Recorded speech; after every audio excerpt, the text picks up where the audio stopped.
What's up, everybody? It's Johnny King with Becoming Kings podcast. I am here with the man, Daniel Gomer. What's up, man? How are you? I'm good. How are you? I'm good. It's good to see you again. We actually just had coffee the other day, so you're obviously also here in Denver. Good Yeah. old Colorado, the greatest state of all 50 states. Yeah, I'm one of the rare natives. The rare natives. That's Yeah, right. yeah. And we're very much, I feel like, kind of cut from the same cloth in many regards in terms of how we want to support people with just enjoying life to the fullest, right? Mhm. But you're a speaker and author. You have a book we're going to talk about for sure, but you've also done real estate. You're a realtor, correct? Yep. Broker. You're a family man, wife and kids, right? Yep. Coach the Coach. basketball. Yep. Ex-athlete in some regards. Yeah. So I'm excited to kind of get into this because we were just chatting about it over coffee a couple of days ago. I was like, man, let's just press record. I wish we could have just recorded that conversation. So Yeah, I'm with you on that. We'll see if we can recreate this. So, All right. but yeah, and for all of those that are listening or watching, if you see my little puppy walking around the background, and if you're a fan of the show, you've already heard him squeaking in other podcasts. So it is what it is. I'm sure maybe you'll have your kids run through or whatever, the background. But I got them locked in their cages, so it'll be okay. Good. Great training. Great training. That's right. Tell people just a little bit more about your backstory and how you were a teacher turned entrepreneur and kind of how you've evolved, just wherever you want to pick up the story, because I think it's pretty cool. Yeah. So I always wanted to be a teacher ever since I was in middle school. And I had a really cool science teacher that just inspired me, and she even let me teach an entire lesson to my peers. That's cool. Which was kind of cool. So I always wanted to be a teacher, and went through college, got a teaching job, and did that for about 7 years. I coached high school basketball at Highland Ranch High School, did some at Thunder Ridge and some at the Ranch View where I was at. And anyway, just got burned out after 7 years of that. I was tired of not being able to make ends meet, and it's just a high energy, challenging job. And so anyway, I decided I wanted to go do my own thing, make some money. And for me, I went on this big soul search, and I landed on real estate. It just seemed like it was a really good fit for me. So I started flipping houses, and of course this transition was right when I had my son. Yeah. So I had a brand new kid, changing jobs, no steady income. It was a challenging time, but I'm glad I did it. So anyway, I've been in real estate now for about 10 years, and I'm now at a point where I have a team, which is super great. I just love having a team. I get to teach again. I get to mentor. It's so cool to see these people that I'm working with streamline the process so much faster than I was ever able to, and create, something that took me a long time to create. So That's really cool. And my plan was always just to keep doing real estate until I was 45. So I got, I'd have another 4.5 years to just keep hitting it hard and buy enough rental properties to retire. And then when I retired, I was going to start speaking and write some books and those kinds of things. And I started working with a coach who was just like, well, but you could do that now. Why are you waiting? Why waiting? Yeah, exactly. Yeah. And, and then Corona and yada, yada, yada. My book came out in November, and, now I got a whole series of classes coming up in August that I get to play around with. And I'm getting this whole thing off the ground and just having a blast doing it. Like, this is what I was really put here to do. Real estate's great. It's been a tremendous vehicle, but this is really what I'm put here to do. So I'm excited for the next steps. That's pretty cool. And I think, having various guys on the podcast, because talk about their story of evolution, right? Mm-hmm. And I feel like we were talking about the other day, I mean, so much of, muscle building in the gym is purposely stepping into resistance, putting resistance upon muscles. I think life naturally is a gym, or a game, if you will. I think like you've mentioned in the past, it's a big game, and we're both, athletes, if you will. What do you feel like is one of those things one of the harder things that you're proud of how you navigated through in your life, maybe from childhood or teenager or as an adult? What's been one of those things that's been pretty challenging that you had to Yeah. navigate? So I was just having a conversation with a friend yesterday, and he was telling me how he just realized he went through a really challenging divorce, and he just realized recently how important mindset is to every Mm, aspect of your life. You know what I mean? mm, And it kind of seems like, well, duh, you know, but the fact of the matter is, like, I didn't know that for a long time. He didn't know yeah, that for a long time. And there's a lot of people out there that just, they might kind of know it up here, but they don't really know it yet. right. And so I think one of the things that I'm most proud of is that, and yeah, I would say proud, I guess, is just that I was able to turn that corner, you know, Mm, because I had, for whatever reason, I had a challenging childhood, and it just, I created a bunch of roadblocks in my own head, hmm, and all of a sudden I was able to become aware. And once you get that little spark of awareness, for me at least, all of a sudden it just snowballed, and I was like, well, what about this? And oh my God, and I'm learning all these things about myself, and now I can look back and not hold resentment, and you know, forgive and like move past that stuff and be able to create moving forward, as opposed to like living in the past and just like, you know, lamenting about it. yeah. Well, I'm so grateful you brought that up because that's part of what's in my book, which is like, man, especially for us as men and becoming kings. And when I say that, it's to kind of your point of what your message is all about too. It's just becoming successful, right? Not just in the idea. Well, I'll let you put it in your own words. How do you deem success in working with clients Right. and people? Well, I think success is a very personal term, if you Yeah, really think about it.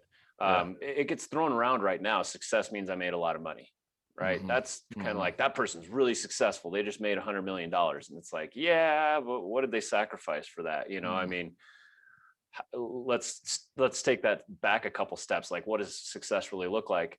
For me, success personally is that I am, man, that's a loaded question. I mean, it means that I'm well mhm. rounded. It means that I'm feeling fulfilled. It means that I'm challenged. It means that I'm inspired. It means that I get to do the things that I want to do. It means I'm Yeah, leading the life that I want to lead. And yeah. I'm just content with the direction and where things are going in my life. To me, Mm. that's successful. Like, you never get there, right? It's not a thing that you attain, Right. just an idea or an ideal maybe that you can work towards. Hmm, hmm. Well, I think the success is always kind of dependent upon the metric you're gauging it by. Right, If it's money, sure, then he's successful because he made $100 million. right, But is he happy? Probably, not probably not, but he might not be. And if right, we're gauging it the metric on happiness, well then he's not successful, right? You can have all the money in the right. world and be deeply unhappy, but that's coming around full circle to what I kind of was mentioning. That's what I love about what you're talking about. I feel like, at least in my book too, that very first step of healing is what you're talking about with like mindset. Like, oh, I'm realizing the anger, the resentment. I haven't forgiven myself or my parents, my who. Like, if we don't get through that stuff first, there's no way that you can actually get to the happiness and the Hmm. success, right? Right, That's a big part of actually success is how you've let those things go, right? right. So how Absolutely. much, when did you realize that there was kind of that, like you said, intellectually you understood the mindset thing, but you probably didn't internalize it and come from that place operationally in your day-to-day life? When did you actually start to make the mental shift into realizing how important your mindset was? And then what did you see, how did you see life change? That was kind of a two-part question. Yeah, yeah. Uh, you know, so I write about this in my book, but I essentially had like a breakdown, Yeah, yeah, and I was flipping houses and stuff. I had two young kids, and it wasn't very successful. I lost a lot of money, like, and as if we're talking about men and things like that, as a man, I'm the provider. I'm not supposed to fail. And mm, then on top of that, I got all this psychological garbage that I hadn't addressed yet. That's like, see, you are a yeah, failure. yeah, See, yeah. and so I basically just had like a breakdown, and in that moment there was the moment of clarity where it's just like, all right, so I'm either going to just go down this hole, and I was contemplating suicide, and I'm not, I was there, and I just had this moment of realization where I was just like, no, like I'm not doing that, and I'm not going to do that anymore. Cause that was always like the easy out for years. It was like, well, I could always do that, but then it kind of came to a head, and then I was just like, I'm not going to think like that anymore. Yeah. Yeah. I had no idea what I was going to do. I had no idea how I was going to turn it around. And I picked up a book that somebody had recommended to me called The Shadow Effect. Mm. And it's Deepak Chopra, Marianne Williamson, and Debbie Ford. And it talks all about shadows. And like they're going through this, and it's like, oh my God, it's just these stories that we used to tell ourselves. Like, oh man, like, and I started to recognize all the anger and where it was coming from, and my resentment, and it was just poisoning me. And so then I found a shadow coach who then really dove into these things with me, and we started breaking it down. And then that's really when I started making my transition. And it's not an overnight thing. Like I would have these realizations, and I'm like, I got it, I'm fixed. And then it's like, dang it, I'm not. You're not. Yeah. But what it's done is, I mean, it's made my relationship with my wife stronger. It's made me a better father.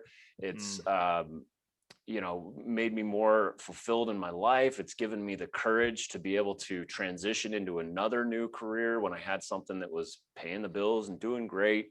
I mean, the list goes on and on and on. It's just, I truly believe that our work here on earth is to continue to evolve. And part of our evolving is our psyche, and like, being able to work together as like a world, as one component to, go out and do whatever we need to do. I just feel that I think that's why it's so fulfilling to evolve by learning these things.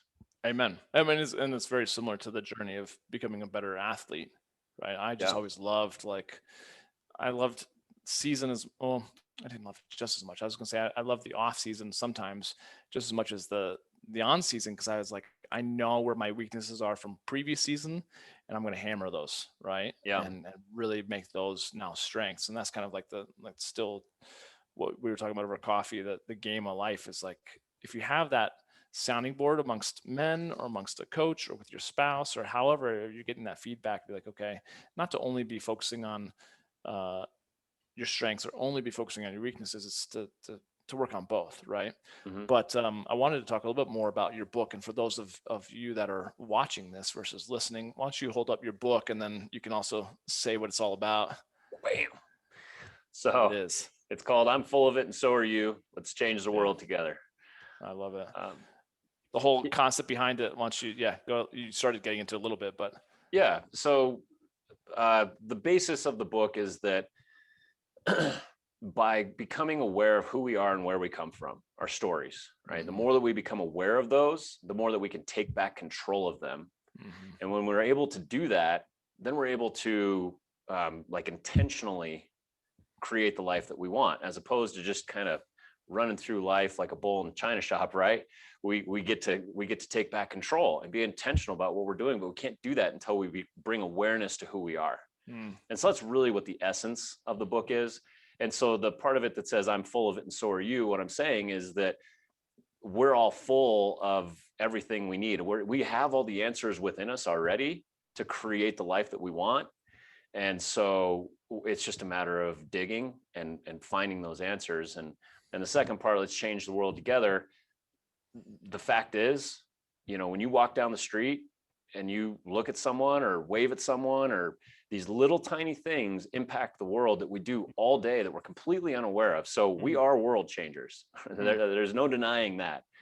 But as we become aware, we can change the world intentionally and shape it to how we want it to look in our own life. I think that's pretty powerful. And I do feel like, life is, like I said, designed to throw us the unexpected, right? I think letting go of comfort, letting go of security, like you're talking about, like great paying job, and especially when you have mouths to feed. And I think it's as men, it's kind of wired into our DNA to provide in whatever way you want to define that word. But how did you work through that, or how are you working presently through that in terms of like letting go of the certain and going for growth and progress, but the uncertainty that comes along with it can be sometimes debilitating. Yeah. How are you working through that? Well, the cool part is that I've already done it before. So, and it was really rocky and it didn't go the way that I wanted it to, No kidding. you know?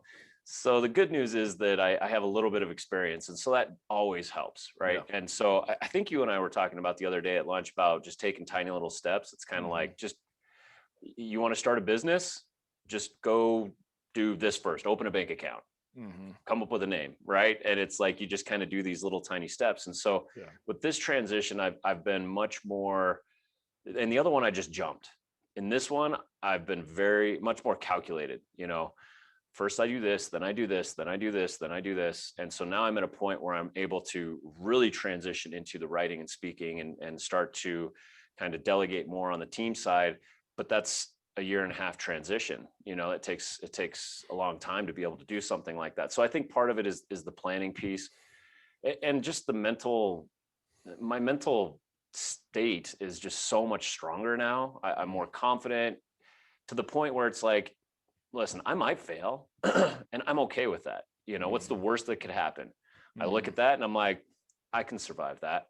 I know I'm not going to go down in a ball of flames. I know I'm not going to be living on the street, and I don't want to be unhappy anymore. So I'm going to pursue what makes me happy. And if that means that we take a step down on our house, or, vacations, or whatever it is, all right, cool. I mean, shoot, I'd live in a little tiny shack if I was smiling ear to ear every day. Like, who cares? Yeah. So yeah, that's kind of what keeps me going. Just, it doesn't matter. I just want to pursue this. See, it's cool because, like you said, it's not worth it holding on to the security and the comfort at the expense of your growth as a man. You know, but you only know that too because you had the cojones, the balls to go for it for the first time, right? And just rip the bandit off. And that probably was the scariest thing. Once you lived through it, you're like, oh, okay. A, I'm going to be okay. But B, I could probably have done that a little bit more gracefully. It sounds like you said. So that's why you're more calculated and you're smarter about it, right? Which means you're ultimately probably going to be more successful with it. But I like that because sometimes people, though, think, oh, I got to have all my business plan figured out and my website and my business card. They think they want to have everything figured out before they leap. And it sounds like for you, as it was for me too, I just leapt, not really knowing. I just knew that staying where I was going to be more painful than actually leaping. And it was scary, but it does give you the confidence, like, okay, I survived. Right. Well, and a part of that, it comes down to fear, right? Yeah. It's a fear of something, right? And usually it's coming down to a fear of failure, somewhere in that realm, right? And at a young age, for whatever reason, I didn't like being afraid of things, so I was afraid of heights. And there was this place that we used to go camping where everybody would go rock climbing. And there was this pinnacle called the elephant butt, because it looked like a big elephant butt, that we would climb up to. And when I was young, I just decided that I was going to the edge of that because I wasn't going to be afraid of heights. And I just kept pushing myself and and so I started just kind of crawling out and like peeking over, and then it was standing up, and then it was putting my arms up, and now I'm helping my kids up. And like, it doesn't bother me at all. I climbed Capitol Peak here in Colorado, which is one of the toughest 14ers. I jumped out of an airplane, right? Like, all of these things were ways for me to prove to myself that I don't need to be afraid of heights. I don't need to be stupid, but I don't need to be afraid of heights. And so by addressing this fear head on, I was able to prove to myself that I can move past fear. And that builds confidence, because then it's like, yes, this is scary, man. Like making this leap in business is scary, but I know I can do it. So I'm just going to go see what happens. You broke things down into bite-sized pieces, which you mentioned 10 minutes ago, which is so important. Because I think if you go from, I'm scared of heights, so I'm going to force myself to jump out of a plane, that might be, I mean, some people could do it, and that is legitimately like a big freaking leap. However, it just might be a little too much. And so there might be baby steps that don't trigger so much fight or flight, as I'm thinking about people who might be listening to this, being like, okay, I have this big fear of failure, which is like ultimately the fear of not being enough. And how do you gain that confidence? Is yes, you could potentially take that leap and quit your job and throw yourself into the to the fire, Right. or you could just start. You just there's that fine line, and how do you help? How would you potentially help someone who's like, there's a fine line between I'm scared, thus I'm not taking the steps, or I'm rationalizing like, oh, I'm gonna take baby steps when they're really not making Not, progress, yeah. right? Yeah. How do you make that distinction? How would you suggest someone work through that? Well, the most important thing is why. Yeah. You know, why was I walking to the edge of that cliff? Mm-hmm. Why did I climb that mountain? Why did I jump out of that plane? And I had a strong why within me. I couldn't have defined it other than I just knew that I didn't want to be afraid of heights. And so I was consciously pushing myself to a limit that I was a little uncomfortable with. And I just kept Mm-hmm. going farther. Right. Mm-hmm. Um, but when it comes to, like, say somebody wants to start a business, say somebody is thinking about ending relationship, maybe somebody is, um, burned out, maybe they're transitioning into retirement, maybe they're just coming out of college, right? Like all of these times where it's like, I feel like something needs to change, but I don't know what to do. The first and most important thing to do is define why. Mm. Why do you want this change? Mm-hmm. Is it a good thing or a bad thing? If it's a good thing, then we just need to put a map in place, and you, the person making this transition, is responsible for taking the first step. Yeah. you know and so, for me, um I was like building stuff like you were saying. I was building all these classes and webinars and blah, and I wasn't putting any of it out. And I talked to this lady that's been doing this for like 40 years, and she's like, "Well, how do you know if any of that is good? You Mm. need to go talk to people." Like, Right. Right. and so I set up all these courses that I'm doing, or classes, 1 hour classes in August. I'm doing 12 of them in August. And so I get to like practice all of this stuff. And so Mm. that's a thing that could be really scary. But the way that I overcome that fear, and this, it really is a baby step in my progression, doing this thing in August. And it is scary, but then I just tell myself, what's the worst that could happen? Like, Yeah. nobody shows up, and I do the class by myself. Okay. I get to practice. I Yeah. get to see which messages read. You know what I mean? It's just like, It's who feedback. cares? Yeah, Let's but do it. that's feedback, that's marketing, right? So if maybe you Yeah, put something out there and it doesn't, I'm like, okay, well then that's where you get to look at what's the offering, how do you market it? There's always going to be something you can learn, right? exactly. And so that goes back to that piece of like, well, I'm afraid to take the first step. Mm, And it's like, okay, well, you can sit and do what you're doing right now that you know is not working, or you can define why you want to move forward, and then figure out the steps to move forward and just take the first step. yeah. And then, how'd that go? All right, cool. What's the next step? How'd that go? And next thing you know, you look back and you're like, oh my God, I can't believe all the progress that I've made. Hmm. you know? Isn't it funny how it's really not brain surgery? It's not like crazy concept. I'm like, as I'm listening, like, yeah, that's really it. But why is it that we make things so complicated and Yeah. get in our way so much? We make these stories, to your point, so many of these elaborate stories to rationalize not making progress, not moving forward. Right. It's You know, crazy. fear's a powerful drug, Yeah, it is. Yeah. and I guess I'm really thankful that for whatever reason, I've always tried to push past fear. I mean, Hmm. I still have a healthy fear of plenty of things, but the fact of the matter is, action is a choice. Hmm. I mean, you can choose to keep doing things the same way that you've been doing them, or you can choose to take some action and move forward. And that first step is just it's just a it's just a choice to move forward. That's Yeah. it. Yeah. There's no other way to do it. You just have to go. Right. Right. But you're right that really what creates leverage, right, is the why. Yeah, Because if I have more reasons why I want to stay where I am, or and why the future potential is more painful than staying where I am, then I'm going to rationalize, you know, spinning my wheels or confusing activity with productivity. you know? And so I think that you're absolutely right. Still, it always comes back to the why, Right. and what's going to drive you from inside. It can't be outside in. It's got to be inside out, right? Yep. Which is why we're all full of it, right? Yeah. Well, and one thing that came into my mind here when you were just talking is, if somebody's having a hard time taking that first step, another thing that's really helpful, the why is really helpful. And the other thing is a cost benefit analysis. If I continue to do nothing, what's the benefit? What's the cost? Because there's a benefit to just keep doing the same thing that you've been doing, right? Yep. What's the cost? What's the benefit? What's the cost benefit of moving forward? And put it in a little grid and just look at it. And then it's like, okay, and then now you have a really clear vision as to why you want to move forward, if that's what you choose after looking at that. It's just a way to kind of get it out, maybe.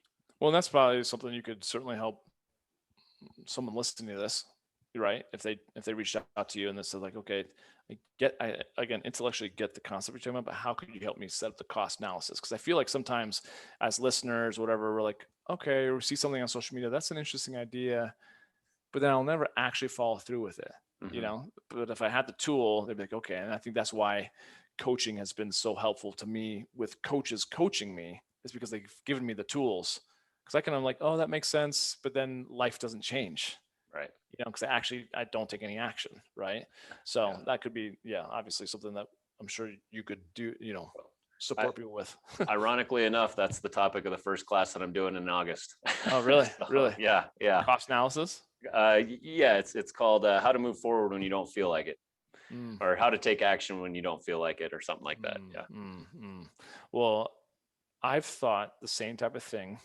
I think again, kind of going through a divorce and just being so hurt. So not from the divorce per se, although that was painful without a doubt, but just being a wounded little boy from my childhood, right? And I didn't have a horrible childhood, but I didn't have a flawless childhood either. It's probably hard to get through childhood without just being unscathed.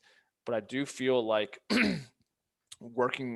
starting to work through those things has helped me become the man I am today. But I was so scared that I wasn't going to make it. Like I really thought that I was going to die. I don't think I would actually say that out loud, but I think the deep down feeling inside is like, if I'm not enough and I won't be loved and I'll be a reject and my life will have been pointless. So why keep living? Right. And I think that's how men get to suicide, or even like suicide ideation. But it's like, when you realize and you heal yourself and you realize, what's the worst thing that could happen? Like, if you're not going to die, then maybe your bank goes to zero, or, as long as you've got maybe your wife, your kids, and thinking about you, or like, you could downsize to a freaking trailer home and still be happy. Right. Right. So I love that idea, is where let's look at the cost analysis of like, what is this really going to cost? And what's the worst case scenario? And do I really think I'd let it go all the way down to zero, to do something? Probably not. And I think that's when that alleviates the fear, that you can move forward. Right. Well, and that confidence comes from taking that risk and failing or succeeding. I mean, I have way more confidence now because I took the risk and failed, and I took the risk and I succeeded, and so now it's kind of like, okay, cool. I know what it feels like to fail. I know what it feels like to succeed. All right. I'm willing to do that now. The fear of the unknown, when people are unclear, they do nothing. Amen. Yep. So you just got to get out there, take that first step, and then that's going to build confidence to take the second step. Well, and as we're talking about, life and some of these bigger thoughts around what, life purpose and what's the worst thing that could happen. Here's a bigger question, but why do you think that we're all here on this planet in this human experience? Boom. The big one. Yeah. I've always thought about it. We all think about it, right? We all got to ask that question at some point. And I never found anything that really resonated with me until recently. All right. So if you think about we're a product of the universe, right? essentially no different than a tree or, another living organism. We just have this ability to be conscious. And if you think about it from the perspective of the universe, what if we are just, for lack of a better word, like little polyps that are growing on this planet, and our job is to, like, we're the universe's attempt at becoming aware of itself. Mm. That is our job. And if we are, spiteful towards each other and killing each other and all of these things, then we are working contradictory to our mission. Our mission is to work together as a unit with the universe that we are a part of, because we are this piece of the universe that can look like, why are we so fascinated with space? Like, this just kind of resonates with me. I'm like, because that's part of us. That's like we're becoming aware of this thing that we're a part of. And so we're just like innately fascinated to learn more about it. And so that, when that started, like, I started thinking about that. I'm like, God, that makes so much sense, man. Like, why do we not want to die? Right? It's a challenge. It's struggle. It's so hard to be alive. Why do we have this innate drive to stay alive? Because we have a job to do. We're here to do something, and so I don't know. That's the one thing that I've landed on that seems to make a lot of sense to me, at least. No, it makes a lot of sense to me too when you say that. It makes me think of the eh, metaphor or the analogy, whatever you want to, however you want to call it, of like you have the sun, right? But then you have the sun's rays. The sun's rays are the expression or the manifestation of the sun. Like we could have the sun and see it up in the sky, but to not feel the warmth of the sun, not benefit from the energy of the sun with photosynthesis and taking energy, everything else that the sun provides, right? Mm-hmm.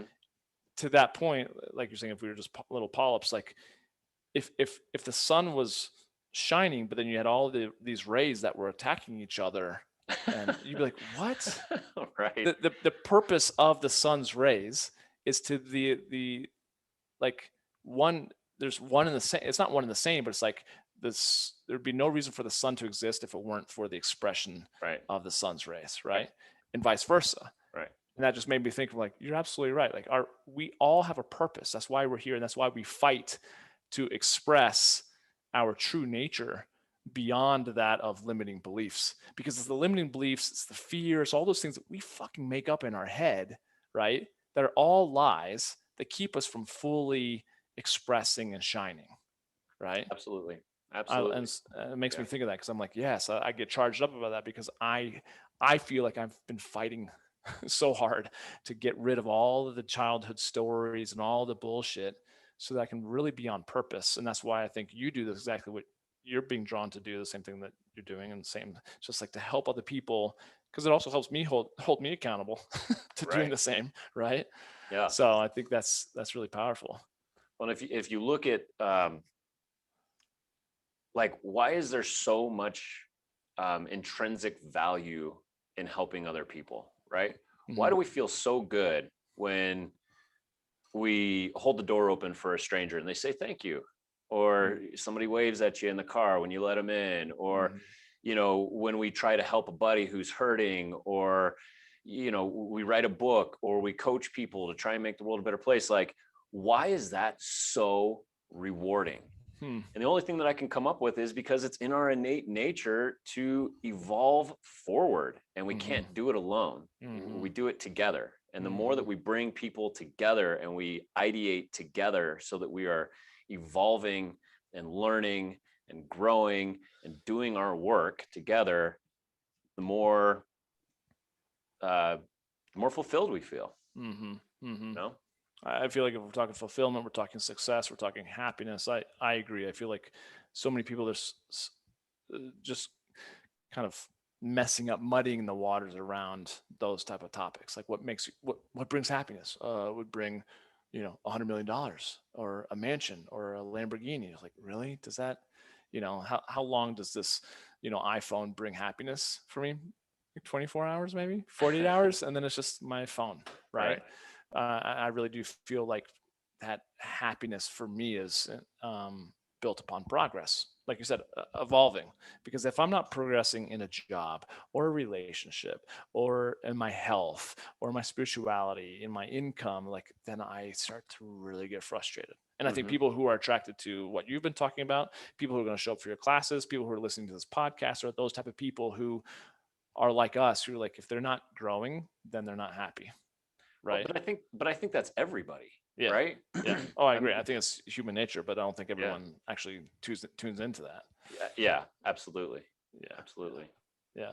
What I want to ask you a little question, maybe a selfish question, but I think there's a lot of people who say, "Oh, I'm going to write a book one day," or maybe they've started a book, or they say, "I've got so many different books inside me; they just need to come out." Like Yeah, having gone through the process, and it's I set some lofty goals. Well, I'm going to write this in 90 days, and then COVID hit, and took the wind out of my sails in many regards in my own personal mental health. But uh, you have a substantial book there. It's in your hand. People can buy it. Like talking about the process of actually writing a book, was it easy for you? Did it flow? We talked a little bit about it during coffee, but like yeah. tell the listeners, the viewers, a little bit more of like that process, because that's pretty cool that you have a tangible book that people can read and learn about your philosophy in life.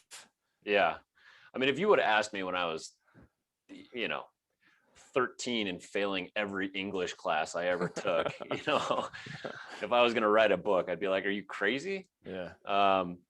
And I would say up till a couple years before I wrote the book, I was just, all I was doing was writing little snippets of things. I would get inspired and I would write like 3 to 5 pages on like a specific topic. And I just had like all of these topics. They were all random. And it was just a way of me to like get stuff out, Yeah. organize my Capture it. thoughts. Yeah.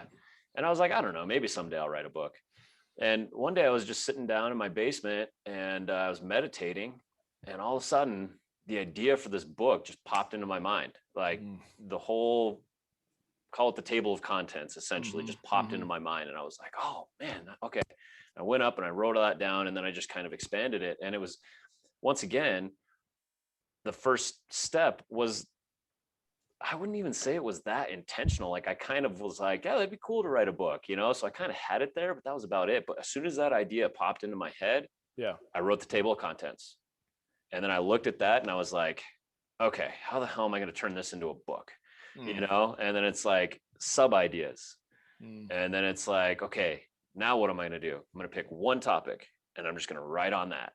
And then I'm going to pick another one, right? And then I've got the whole book eventually, and it's a jumbled, muddled mess. And then I'm moving stuff around and figuring out the flow. And I don't need this and don't need that. And then you got the editing, so it's just, it's this big process. Big. It takes it takes a long time. But that seems kind of overwhelming, really, if you think about all of that. But if all you think about is write down a table of contents, start there, and then expand that, and then expand that, and then expand that. Next thing you know, you've got half a book, and it's like, wow, I can do this, And so, it really just goes back to what you were saying before, one bite at a time. One bite at a time. But then again, what I think is fascinating, because I have more recently gotten into meditation over the last 6 to 8 months, and I've had some trippy things happen that have come into consciousness, when I feel like I've gotten out of my external environment, out of my body, out of myself, and I'm just kind of connecting, in my belief, with source, right? What led you into meditation? And because that's to me, you're sitting in meditation and you got downloaded you downloaded something from Right. somewhere else that was like, boom, table of contents. You're like, oh shit, I better capture this. Right. How has meditation even played into your life, and when did that become a staple, or is it still a staple in your day to day? Yeah. So it's, huge. But once again, how it started for me was I was working with that shadow coach, and she was like, hey, you should consider meditation. And I'm like, okay. Yeah. And I would go and I would lay in my bed and I would meditate for about 2 minutes and then I would fall asleep. Yeah. And so it's kind of like, and actually when you're a little tired, I find for me, that's when I go the deepest. I don't lay on the bed anymore because I fall asleep. But it was kind of like when I was a little groggy, I'd go upstairs and I would meditate and I would really just take a nap. Yeah. But that's where I started. And then I was like, okay, I keep falling asleep. Let's see what happens if I sit up so I don't fall asleep. What happens if I do different mudras, right? So like hand positions, holding your thumbs, that's grounding, hold your palms up, this thing, moving your finger. There's all these different mudras that you can do. So I started playing around with that and like, how does that affect my energy? And then it was, do I focus on my breath? Do I focus on my body? Do I just try and go blank? Do I ask a question? And so for me, it's just been, it's a game. I just Yeah. play with it. Yeah. It doesn't have to be this like weird thing that has all these rules and all this stuff. Like that's the antithesis to it. Just sit down, close your eyes, get quiet, and do it your way. And for me, it's just been so powerful. So many ideas have come out of it. So many times I wake up in a mood in the morning for no reason, bad dream or whatever, and I go down and I do a little yoga and I meditate, and all of a sudden I'm like, all right, I'm ready, let's do it, and it just yeah. So it's for sure the most powerful exercise that I practice. It's yeah, I think the more I do it, the more I'm like, okay, this is because I did that for a year with the Headspace app, and I just was Oh yeah. checking off a list and just kind of like, okay, like whatever, and falling asleep and Yeah. all that stuff happens too for me as well. But I do feel like what I really commend you on is your curiosity. Like you were curious even from like a little boy, like you said, it's like, oh, I feel this fear. I don't want it. Like, how am I just, I can see how your brain has worked ever since you were a little boy, and you play up here and you play in life as well. Right. Right. And you play with meditation. I think meditation can be challenging because I think my initial reaction was kind of similar to yours. It's like, okay, I'll do meditation. In my mind, it's like, it's stupid. It's pointless. It's woo woo, Right. what's the point? Like, because again, guys, if you're hardwired masculine, it's like to do stuff. And when you're meditating, you're not doing anything in at least conceptually. Like, and Mm-hmm. for me, that to this day though, it's still hard to like, I'm gonna go meditate. And that's hard for me to go sit down and carve out 5 minutes or 30 minutes. It's like, but I got shit I gotta do, you Right. know. But Well, it's yeah, go ahead. so I'm reading a book right now by uh oh come on, Think Like a Monk, Jay Shetty. Jay Shetty. Yep. And one of the things that I got out of the book that I really like is he talks about a morning routine, and he said, he calls it time, save time or whatever, but it's an acronym, TIME. Every morning, make sure you take some time to be grateful, thankful about something, right? I is inspirational. Take some time to get something in your consciousness that's inspiring, a YouTube video, a book, a conversation with somebody, something inspirational early in the morning. Meditation, and the meditation can be 5 minutes, it could be 30 minutes, it could be an hour, whatever you want. I usually meditate every morning for about, it just depends on the morning. Sometimes it's 5 minutes, sometimes it's like 20 or 30, Yeah. Yeah. And then exercise. And so my morning routine now consists of, I wake up, before I grab my phone, what am I thankful for? And I don't just think about it, like I feel it, like, man, and this might be not the right way to look at it, but it's like, man, if I didn't have that in my life, how would I feel? Like, God, I'm so glad that I have this person in my life or this thing or whatever. I usually read a book or something like that. I do my yoga for my exercise. I ride a bike, whatever, and then I meditate. And so I get that all knocked out before 8:30 when I start my day, and then it's done. Yeah, I think some sort of grounding practice like that, it Yeah. can be really, really helpful because I think, men who are in pain and they're hurting, they go and they're looking to control getting out of pain and into some form of even like fleeting pleasure, right? Some type of coping mechanism, drugs, porn, gaming, whatever, right? Mhm. So, and they all have varying Netflix. I watch Netflix and I realize times I'm like, I know I'm avoiding something or I'm lonely. So I'm just like, I can see, but it doesn't necessarily keep me from doing it. Like Right. that's the hard part sometimes when you know what you're doing, but you can't stop it.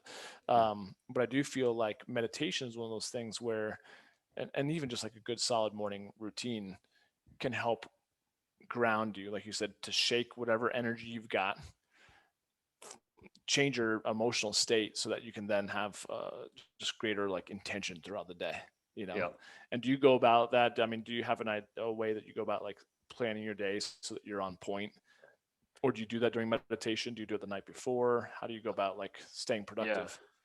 I mean, I try to do it the night before, and I'm post-its, man. I write down my daily list and I cross the stuff off, and phone calls I need to make, and all that kind of stuff. So I try and keep things as simple as I possibly can. Yeah. When I'm meditating, one of the hardest parts, especially, when I've got 6, 7, 8 transactions going at once and I have to like sit down and be still when it's just like the Exactly. voices in my head are just screaming, come on, man, let's go. You got stuff to do. Yeah. Yeah. Those are the hardest times to do it. And when I give myself that 5 to 10 minutes and I just go back, that's when I go back to my breath, come to the breath, Stay because present. it gets my mind out of that repetitive cycle that just will never stop. And all of a sudden I drop in, as I call it, and it's just like, all right, cool. And then I can just sit there and chill, and all those worries just disappear. Like, how great is that? Right? Like all the shit just disappears for a few minutes. Like, that's fantastic, and even if it's only 5 or 10 minutes, and then I get up and then it's go time, and I'm up, but I'm so much more focused at that point and less scattered. And it's like, item number 1 is boom. And I work on number 1 until it's done. And then it's item number 2. And so that's kind of how I work to stay productive. That's cool. That's cool. Well, talking about that process, talking about the kind of the cost analysis process, what are some of the other things that you're going to be teaching on in these classes? Yeah. So I've got, so that first one is, like I said, what's stopping you, how to take action when you don't feel like it. The next one's about creating meaningful desires. And so I'm going to do one a week. I'm going to host one in the morning on Wednesday and one in the evening on Tuesday. So that way people can attend no matter what their schedule is, hopefully.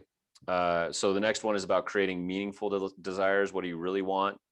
Then the next one's about take back control, which is how to maximize your time and energy. So cool. Eliminating distractions. And I'm not talking about distractions like, there's the obvious ones that we all know about, Facebook and whatever, but like, how do we really maximize your time and your energy so that you don't have to give up the stuff that you value, but all of a sudden you find all of this time and energy that you've been wasting that you didn't even think about. And then one on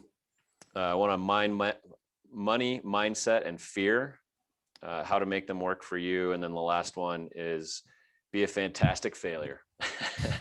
How to fail forward. Yeah. Love it. That's huge. That's huge. So if I'm playing dumb, how would people attend to these? Or is it like it's all virtual, or is it in person? It's all virtual. Yeah. Okay. I've got 2 in person, one at the school I used to teach at specifically for teachers, one at the offices where I work for realtors. But these ones are all virtual.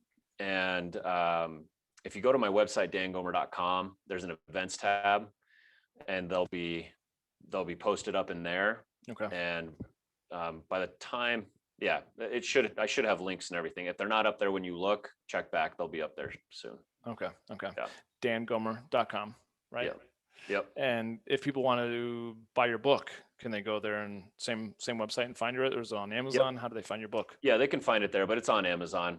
Okay. If you just search, I'm full of it, and so are you. Okay. It's the first thing that pops up. So. Okay. Very cool. Well, we could certainly keep chatting, but just for the sake of time and one, let you get back to your family, and me getting this dog outside so he doesn't pee on the carpet. Let's wrap things up. Sounds like a good idea. Yeah, but thank you so much. Really appreciate you, man. I'm just excited for your journey, and I love that you are beckoning or heeding the call of whatever's really deeply on your heart. Because you could keep doing what you said, real estate for another 5 years, and then do your thing. But you're like, all right, well, how can I actually live in the land of and, where you can do this and this versus this or that? And I think that also speaks to a lot of men who are feeling like, like I got to do this to pay the bills, but I'm really not happy. But once I do that, then I'm going to be able to do this. Once I retire, it's like, no, dude, life is too short. Yep. You got to go for it. Right. Yep. So, Absolutely. Well, same to you, man. Seriously, like, thank you for having me on. And, early on when I started thinking about this stuff, I was like, did we really need another voice? We really need another person talking about personal development and blah, blah, blah. And I'm like, yes, we do. yeah. Like, it's great. And I tell that story because, like, you're doing it too. And, like, we need thousands of more people, millions of more people doing this exact same thing. Because if we're all talking about this stuff, the world would be such a better place. So all of that to say, thank you for what you're doing too. The work that you're doing is great. And I know you're really serving the guys that you're working with. And so congrats on that. And thank you for having me on. Hey man, that's, if it were just only my voice, it'd get pretty freaking boring. So I'm so grateful that you are willing, and that there's guys like you that are also doing the work, because that's me. Yeah.